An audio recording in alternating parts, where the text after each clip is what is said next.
Hi hello నమస్తే, నేను మీ వాసుదేవన్. సిద్ధం సిద్ధం అంటున్నావు జగన్, నేను నీకు యుద్ధాన్ని ఇస్తున్నాను. చాలా పవర్ ప్యాక్డ్ డైలాగ్ ఇది. ఇదేదో త్రివిక్రమ్ శ్రీనివాస్ రాసిస్తే చదివింది కాదు. పవన్ నాభి నుంచి వచ్చిన ఆవేశం, పొలికేక. ఒక దుర్మార్గమైన ప్రభుత్వాన్ని తక్షణం గద్దె దింపాలంటే ఈపాటి ఆవేశం ఉండాలి, ఈపాటి ఆలోచన ఉండాలి, ఈపాటి ఆవేదన ఉండాలి. ఇవన్నీ కూడా ఈపాటి ఆవేదనలు, ఆలోచనలు, ఆవేశాలు అన్నీ కూడా ప్రజలవి.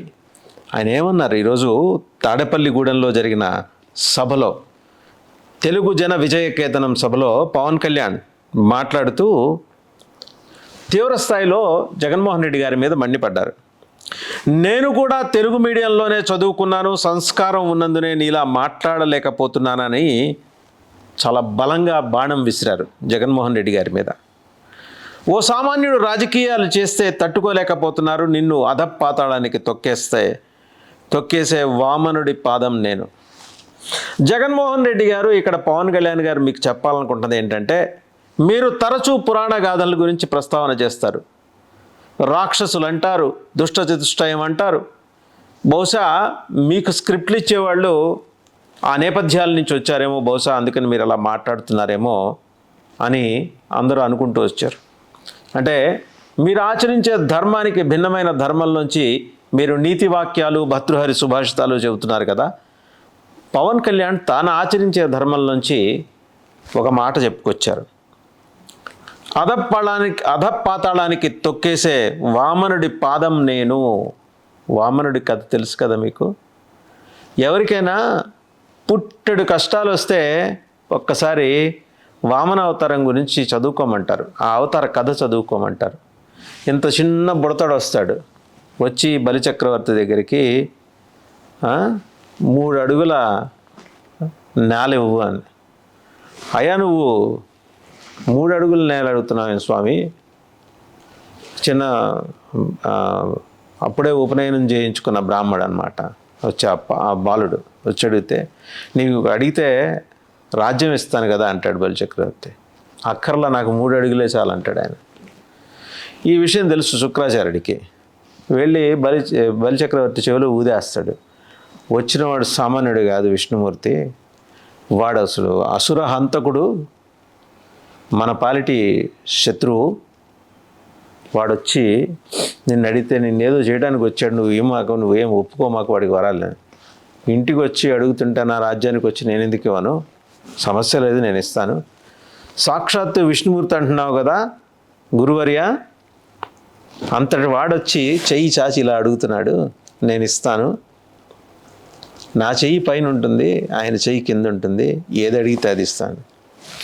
1 అడుగు ఆకాశం, 1 అడుగు భూమి మీద వేసి 3వ అడుగు ఎక్కడేమంటాడు. తన తల చూపిస్తాడు బలిచక్రవర్తి, తొక్కేస్తాడు పాతాళానికి.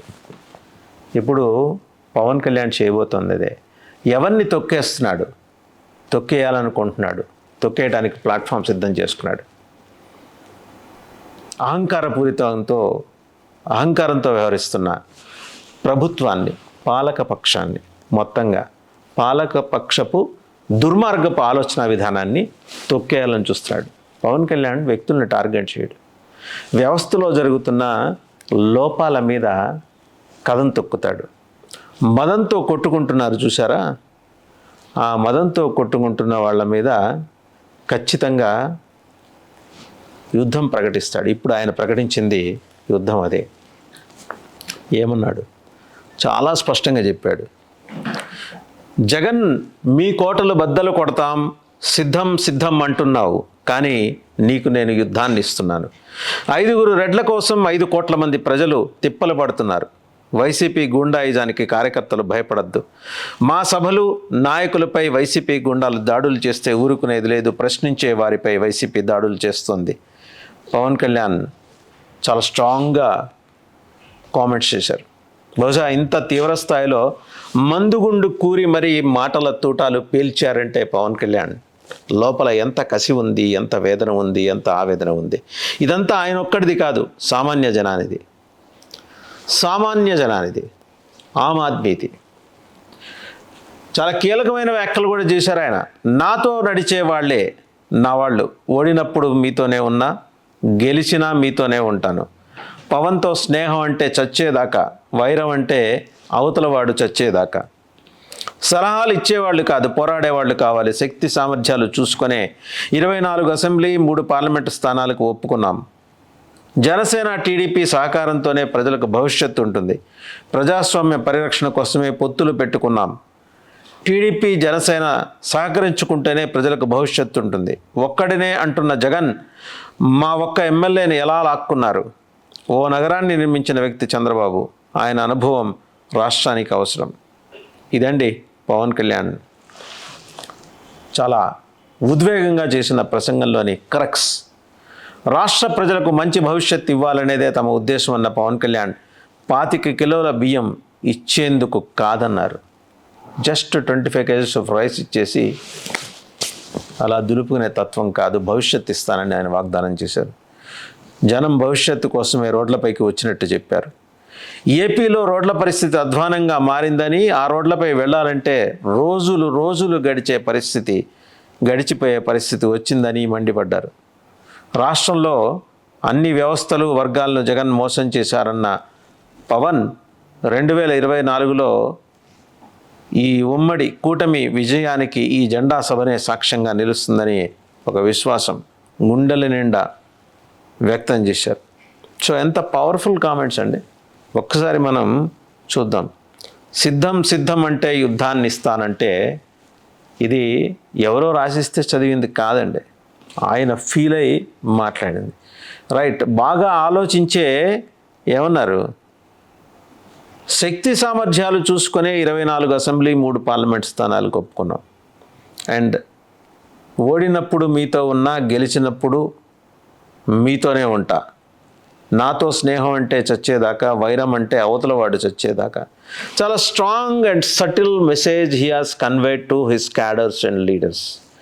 అలిగి సభకు రాని వాళ్ళకి, అలిగి దూరమైన వాళ్ళకి, ఆగ్రహించి తాను వద్దనుకొని ఆవేశంలో అవతలికి జరిగిన వాళ్ళకి ఆయన చెప్పాలనుకుంది ఏంటంటే, తాను తన కార్యకర్తలకి ఏమి అష్యూర్ చేశాడో, తన శ్రేణులకి ఏమి హామీ ఇచ్చాడో, అలాగే తన లీడర్స్కి ఎలాంటి మార్గం చూపాలనుకున్నాడో ఈ 2-3 ముక్కల్లో తేల్చేశాడు. ఎస్, తాను తీసుకున్న ఆ 24-3 నిర్ణయం చాలామందికి నచ్చకపోవచ్చు. బట్ ఒక మాట అన్నాడు, తాను వామనుడిలా వచ్చానని. వామనుడు తర్వాత త్రివిక్రముడు అవుతాడు. బలిచక్రవర్తి మీద తల మీద 3వ పాదం, అదే ఆ 3వ అడుగు వేసి తొక్కేసి అలా తాను త్రివిక్రముడు అవుతానని చెప్పాడు. అర్థం చేసుకున్న వాళ్ళకి అర్థం చేసుకున్నంత వైసీపీకి అర్థమైంది కొంతే, అయితే తెలుగుదేశం అర్థం చేసుకోవాల్సింది చాలా. What I could read is that Pawan Kalyan వామనుడిలా వచ్చానని చెప్పిన దాని వెనక ఉన్న అర్థం విత్ మై లిటిల్ విజ్డమ్ నేను మీకు ఎక్స్ప్లెయిన్ చేయాలనుకుంటున్నాను. నాకు అర్థమైనంత మేరకు వామనుడు ఇంత బుడతడే వస్తాడు. ఉపేంద్రుడు ఇంద్రుడికి సహకరించడం కోసం వచ్చాడు. ఇక్కడ ఇంద్రుడు అంటే చంద్రబాబు కాదు, ఇక్కడ ఇంద్రుడు అంటే దేశ సమగ్రత, ఇంటిగ్రిటీ, దేశాన్ని పరిపాలిస్తున్న ప్రధానమంత్రి నరేంద్ర మోడీ సహకరించడానికి వచ్చాడు ఈ వామనుడు. ఉపేంద్రుడిలాగా వచ్చాడు. ఎవరిని తొక్కేయాలనుకుంటున్నాడు? అహంకారంతో, మదంతో కొట్టుకుంటున్న పాలకపక్షాన్ని తొక్కేయాలనుకుంటున్నాడు. పాలకపక్షపు దుర్మార్గపు ఆలోచన విధానాన్ని తొక్కేయాలనుకుంటున్నాడు. తర్వాత ఏం చేయాలనుకుంటున్నాడు? త్రివిక్రముడిలా ఎదగాలనుకుంటున్నాడు. త్రివిక్రముడిలా ఎదగాలంటే ఈ 24-3 తోటి ఆయన వామనుడిలా వస్తున్నాడు. రాబోయే రోజుల్లో పవర్ షేరింగ్ అని క్రేవ్ చేస్తున్న కార్యకర్తలకి, సైన్యానికి ఆయన చెప్పేది ఏంటంటే, షేరింగ్ ఏంటి, పవరే మనం క్యాప్చర్ చేయబోతున్నాం. ఏమో రేపటి రాజకీయం ఎటైనా తిరగచ్చు. Nobody can imagine, nobody can guess. తాను మధ్యలో కాడి విడిచిపెట్టే సమస్య లేదు.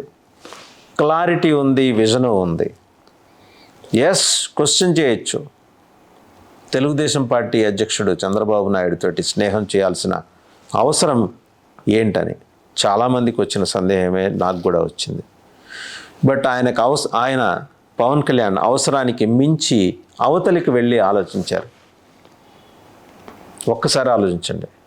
జవసత్వాలుడిగి 40 సంవత్సరాలకే పార్టీ కుదేలైపోయిన తర్వాత మహా అయితే తెలుగుదేశం పార్టీ ఏది ఇప్పుడు వాళ్ళకున్న వ్యవస్థతో నడిచేది ఇంకో 5-6 ఏళ్ళు. ఈ సైకిల్ తిరగాలి, కానీ సైకిల్ తిరగటం ఆగిపోయింది. బ్రేకులు పట్టల్లా, అలాగని ముందుకు వెళ్ళటం లేదు. ఎక్కడో సైకిల్కి రిపేర్ వచ్చింది. ఆ రిపేర్ వచ్చిన సైకిల్ మూలపడే రోజుల్ని ఆయన నోటీస్ చేశాడు. ఈ లోపల తన ఫౌండేషన్ వేసుకొని తన పునాదిని బలంగా ఎస్టాబ్లిష్ చేసుకునే ప్రయత్నం చేస్తున్నారు. పవన్ అదే చెప్పారు, వామనుడిలా వచ్చానని. దీని మీద మరింత ఎలాబొరేటెడ్గా మరో వీడియోలో కలుసుకుందాం.